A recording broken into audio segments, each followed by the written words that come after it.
अस्सलाम वालेकुम फ्रेंड्स, कैसे हैं आप सब लोग। उम्मीद करती हूँ आप लोग खैरियत से होंगे।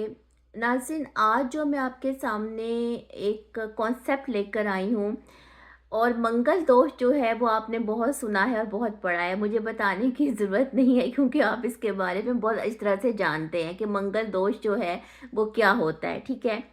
लेकिन मैं जो आपसे आज बात डिस्कस करने जा रही हूँ, बेसिकली वो मंगल दोष से रिलेटेड है और इसके कॉन्सेप्ट से रिलेटेड है। और ये जो थ्योरी मैं आपके सामने डिस्कस करने जा रही हूँ, ये मेरी खुद की सारी ऑब्जर्वेशन है, ठीक है। तो नाज़रीन, मैं शुरू करूँगी कालपुरुष की कुंडली से। जो हमारी कालपुरुष की कुंडली है, जिसको हम बेस बनाते हैं, ठीक है, हमारी एस्ट्रोलॉजी जो है इसके ऊपर चार्ट रीडिंग जो है वो इसके ऊपर बेस करती है।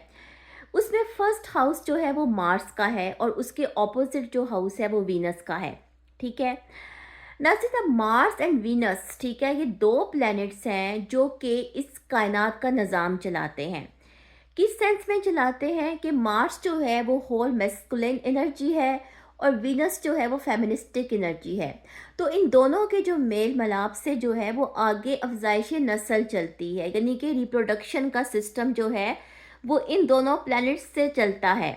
मार्स जो है वो होली मैस्कुलिन एनर्जी है, ठीक है, और वीनस का ताल्लुक जो है वो सेमिनल फ्लूइड्स के साथ लिया जाता है। वैसे भी वीनस को हम एज ए फेमिनिस्टिक एनर्जी के तौर पर देखते हैं। अब मंगल दोष को समझने से पहले ये बात जानना ज़रूरी है कि प्लैनेट मार्स जो है उसकी अहमियत क्यों इतनी ज़्यादा है फीमेल्स के बर्थ चार्ट में, ठीक है, जिसके साथ हमने एक दोष कनेक्ट किया हुआ है। तो ये लोग इसको नहीं है, इस पे जो है एग्री नहीं करते, ठीक है। लेकिन इसकी इम्पोर्टेंस बहुत ज़्यादा है नाज़रीन, प्लैनेट मार्स की फीमेल्स के बर्थ चार्ट में। अब एक मैंने अभी थोड़ी देर पहले एक रील शेयर किया, उसमें मैंने एक पॉइंट शेयर किया था कि जो प्लैनेट मार्स है बेसिकली वो फीमेल्स के चार्ट में किस चीज़ से कनेक्टेड है। According to the medical astrology it is connected with the menstrual cycles, ठीक है। ये लेडीज़ के हवाले से बहुत इंपॉर्टेंट प्लैनेट है। अगर इसकी अफ्लिक्शन होगी कहीं ना कहीं पे, ठीक है, या ये डेबिलिटेटेड एनर्जी में होगा, ठीक है, या अगर मंगल दो जिसको हम कहते हैं, ओके, तो इसमें ना हेल्थ इश्यूज भी होंगे। यानी ख़वातीन के ये जो हेल्थ इश्यूज होते हैं जो स्पेसिफिकली पीरियड से कनेक्टेड होते हैं, मेंस्ट्रुअल साइकिल से कनेक्टेड होते हैं, इस किस्म की जो एनर्जीज हैं वो भी फीमेल्स को फेस करनी पड़ सकती हैं। सिर्फ शादी से कनेक्ट नहीं होगा, ठीक है। अब चूंकि मार्स प्लैनेट जो है वो एक होली मैस्कुलिन एनर्जी है किसी फीमेल के बर्थ चार्ट में, यानी कि मैनहुड को ये रिप्रेजेंट करता है। दुनिया के जो तमाम मेल हैं उनको जो प्लैनेट रिप्रेजेंट कर रहा है वो प्लैनेट मार्स है।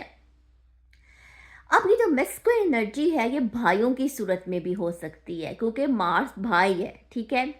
और भाई क्या करते हैं, भाई अपनी बहनों को प्रोटेक्ट करते हैं। जिस तरह एक सोल्जर जो है वो अपनी धरती की हिफाजत करता है, इस तरह भाई जो है वो अपनी बहनों की हिफाजत करते हैं। अगर मार्स प्लैनेट जो है वो किसी तरह से अफ्लिक्शन का शिकार होता है या जिसको हम दोष के साथ कनेक्ट करते हैं, तो भाइयों की तरफ से भी इश्यूज हो सकते हैं, ठीक है। प्रॉपर्टीज़ के, जायदाद के इश्यूज भी हो सकते हैं क्योंकि मार्स जो है उसका ताल्लुक प्रॉपर्टी के साथ भी है। कई दफ़ा ऐसा होता है कि बहनों को उनका हक नहीं दिया जाता, ठीक है, बहनों को उनका हक नहीं दिया जाता, प्रॉपर्टी में हक नहीं दिया जाता। तो इसके पीछे भी जो है वो प्लैनेट मार्स की जो है वो जो है वो एक्टिविटी हो सकती है।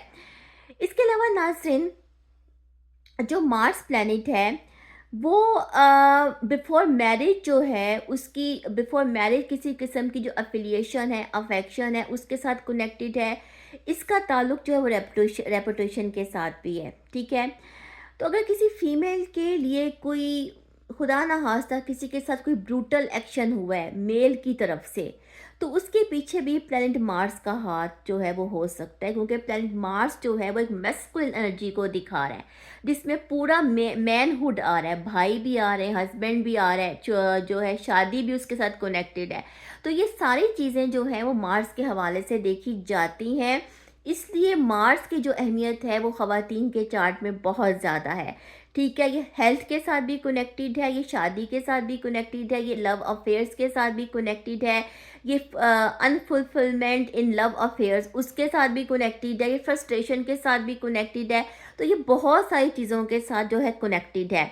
होल मैस्कुलिन एनर्जी है, इसलिए मंगल दोष को जो है वो ख़वातीन के चार्ट के हवाले से जो है वो देखा जाता है। और इसको तीनों हैसियतों से देखा जाता है। इसको असेंडेंट से भी देखा जाता है, इसको मून साइन से भी देखा जाता है, इसको वीनस से भी देखा जाता है। और जो वीनस से मंगल दोष देखा जाता है उसकी ज़्यादा जो है वो सिग्निफिकेंस है। नाज़रीन, उम्मीद करती हूँ कि आपको मेरा ये जो लॉजिक है वो समझ आया होगा, ठीक है। अच्छा, एक और बात है, वो ये है कि नाज़रीन, हमारा जो रिलीजन इस्लाम है उसमें जो है शादी के टाइम पे हक महर जो है वो तजवीज़ किया जाता है। अब हक महर क्या होता है? हक महर जो है वो लेन देन होता है, ठीक है। और उसका ताल्लुक भी जो है प्लाइंट मार्स के साथ होता है कि उसकी इवज़ कुछ नकदी होती है, कुछ रकम होती है या जेवरात होते हैं जो कि हस्बैंड अपनी वाइफ को देता है। तो उसका ताल्लुक भी मार्स के साथ है, ठीक है। तो आप देखिए मार्स की अहमियत कितनी ज़्यादा है मैरिज के हवाले से भी, ठीक है। तो ना सिर्फ अगर मार्स जो है वो अफ्लिक्टेड होगा या मंगल दोष के इन्फ्लुएंस में होगा तो डोमेस्टिक वायलेंस का भी शिकार खवातीन हो सकती हैं, बहुत सारी चीज़ें हो सकती हैं। तो ये इसके पीछे एक लॉजिक थी जो मैंने आपको बताई। उम्मीद करती हूँ कि आपको इससे कुछ ना कुछ सीखने का मौका मिला, कुछ नया सीखने का मौका मिला होगा। इंशाल्लाह किसी और वीडियो के साथ आती हूँ, तब तक के अल्लाह हाफ़िज़।